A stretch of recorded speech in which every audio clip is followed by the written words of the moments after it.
గంజాయి సాగు నిజంగా ఆపాలంటే 48 గంటలు ఆంధ్రప్రదేశ్ పోలీస్ కి మీరు అవకాశం ఇవ్వండి.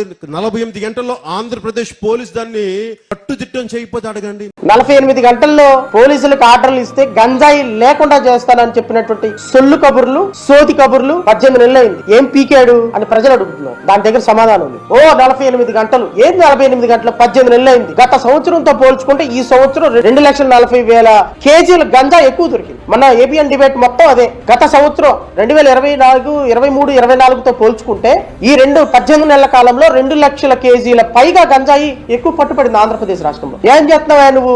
నీకు 48 గంటలంటే నీకు 48 సంవత్సరాల ఊరికే మన దగ్గర నోరు ఉంది కదా, సినిమా స్క్రిప్ట్ ఉంది కదా అని చదువుకుంటే వెళ్ళిపోయి ఇదిగో ఇప్పుడు కలపడకుండా పోయినాడు. వెళ్ళండి 10th క్లాసు 6వ తరగతి 7వ తరగతి దగ్గర పిల్లలకి మేము చిన్నప్పుడు వెళ్ళిపోయి బయటకు వెళ్ళి అవి కొనుక్కునేవాళ్ళం షాప్ లోకి వెళ్ళి. అట్లా దొరుకుతుంది గంజాయి చిన్నపిల్లలకి స్కూళ్ళల్లో, కాలేజీల్లో, ఇంజనీరింగ్ కాలేజీల్లో.